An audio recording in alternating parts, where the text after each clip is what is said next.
didn't work, so now we're doing the vertical. Welcome to today's Cultures Unpacked. We're talking about Südtirol today, which is located in Italy. And so we're talking about the 3 lessons I learned from Südtirol. Südtirol is where I was grown, where I was born, and where my father and even my grandmother and grandfather have their roots.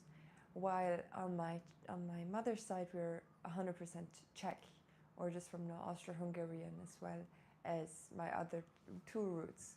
And so I'm pretty much from these regions, and I want to share the first lesson with you guys. Is today in Bolzano, a capital of Südtirol, we drive a lot of bikes, and that has to do a lot with because our roads are made perfectly for that, and bikes are just very important part of the German-speaking part of Europe. And so we do always had, and we drove by bike to school, even though it is a maybe 10-minute walk. And you can do it with 3-year-olds or 5 years olds. You can send them alone. But then we would go by bike because it would be way more faster. You would arrive there within 3 minutes. And this is really a big blessing to have in Bolzano. And even things that are 30 minutes away by bike, you can reach with the bike and always safe. And there is never ever somehow where you need to drive with cars or stuff. And so this is one big lesson and big inspiration I take from Bolzano, this type of living quality where you keep the fitness going while you still keep the nature outside going. This is so beautiful, and I really love this part of Bolzano. And what this translates to language learning is that there's these little time sockets where you have time and where you're in commute. And all the time in Bolzano, when I was going to school and I had those 8 minutes on the bike, I would put a music on, or I would put audio on, or put a course on. So I would get to learn through, and they would help me also focus on my rides, because I would hear something. Excuse me, I would be focused on the streets. I'm very glad that you guys are with me together here in today's.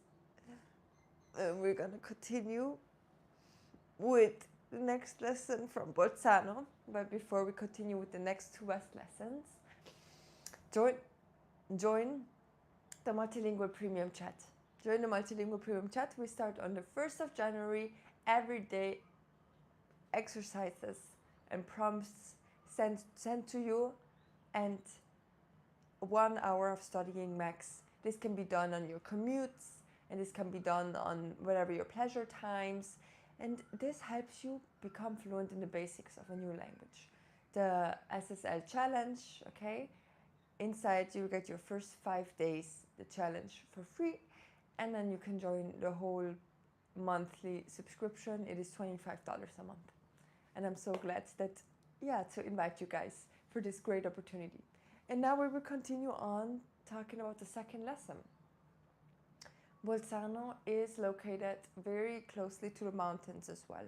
And so there's a way that we eat, there's a way that we dress, there's a way that what we do in our free time activities, and there's a way that we have our traditional songs and and one thing that we do, and this is commonly used in the Alps, is that we yodel. And back then I've read that people used it to push around their herds of cows. So we have cows on the mountains, especially in summer. They're way up off the mountain to get fresh grass and good temperatures. And so yodel would be to call or to push them. And yodel is basically just a voice technique, starting with your chest voice, then going with certain vocals, mostly more vocals, going into the falsetto voice, so the head voice. And this would sound very pleasurable if you know the right words and right syllables to say, because one thing, it sounds like this, but really it says like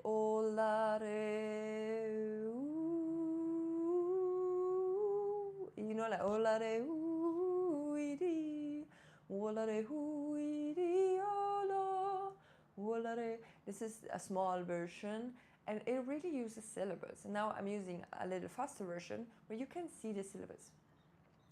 Oh Lord, ale woody, oh Lord, ale woody, oh Lord, ale woody, oh Lord, ale woody, oh Lord, ale woody, oh Lord, ale woody, oh Lord, woody, oh Lord, woody, oh Lord, woody, oh Lord, woody, oh Lord, woody, yeah, woody, woody, oh Lord, woody, oh Lord, woody, oh Lord, woody, oh Lord, woody, yeah, woody. So if you can hear, this is it makes us so much fun because while you're yodeling, you need to expose your teeth, and it also brings you for a joyful. So whenever the songs that I'm listening to right now, these are type of yodeling. They're like, I make a yodel because I'm happy, and that's the second lesson of today's Südtirol Cultures Unpacked. Is that like the mountain people are very simple and very happy, and so yodeling and like having a good woman and having sometimes a little good meal, that's what he says in the song, makes them happy. And that's really what I really appreciate about Italians, especially Südtirol. Now we're a very happy folk, and we can and so I want to share this little part of the song. Aus Freude am Leben lass sie einen Jodler raus.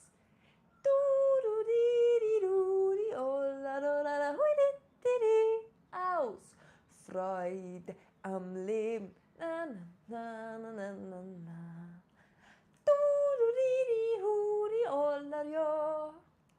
Now listen.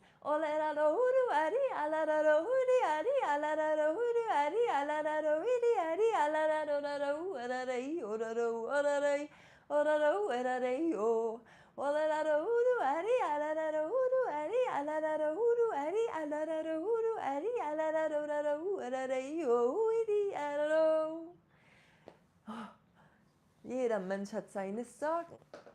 Heute juckt's hier und da zückt's morgen. Then so this is the type of music that I'm listening to and I really enjoy. So this is lesson 2. And before we go into the top lesson, and in 5 minutes we end this video, before we go into the top lesson of Bolzano, Italy, into Today's Cultures Unpacked, look at the next video, okay? Look at the following video where I share about multilingual chats. Okay, this is a very special video, and I love these types of multilingual chats because you can learn so much of language knowledge from them. All right, we will go on now for the last lesson of Italy, Bolzano, Südtirol. Okay. So, there. This was once a part, and the reason why it's Südtirol and not Südtirol or Alto Adige is because Südtirol, just about a decade,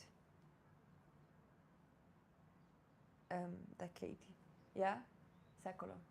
Just about a decade ago, it was still like fully German speaking, and this is when Italy, we became part of Italy during World War I, and this is when all of the Italianization started to happen. And so 100 years later, now being 110 years later, being one of the next like many generations that now have had Italian in school, I am grateful for the fact that I get to have this bilingualism at birth, considered at birth, plus 2 languages more. That's just a personal, family, and also school reasons, English and Czech, and German and Italian. And so I'm very grateful for this forelingualism already before the age of 15. And this was a very blessed and exciting moment to figure out that with these languages I had almost all Europe for me, and I had all the world if I just learned Spanish and Chinese. And so this was the real reason why I wanted to excel and learn languages and become a hyperpolyglot. And with only 6 languages, that just take a few months or years of dedication apprentice, you can really talk to almost everyone in the world, and this is so exciting to me every time that I get into a new conversation and step into a whole new conversation. I know exactly what I want to say and how I want to hold this conversation or end this conversation, because I've done it so many times in my language studies. And one time, just doing language studies, it teaches you so much about languages, about humans, about yourself, that one time is what it really takes to then become a hyperpolyglot. Because studying it one time, you will then learn so much quicker the next time and the next time and the next time. And that's why I'm always encouraging you to always continue learning languages and always continue changing where you live or your environment, because being surrounded by new cultures and new languages is really such a great opportunity for you to just grow and get out of your comfort zone. So we're gonna end this today. So if you want to continue watching on this channel, please watch this video. This must be the next best one for you to watch. Okay, I'm so excited. I'm Multilingual Cat. What is your name, where are you from, and where's your home? Let me know right now in the comments. I'm so excited, and I will see you guys in the next very video.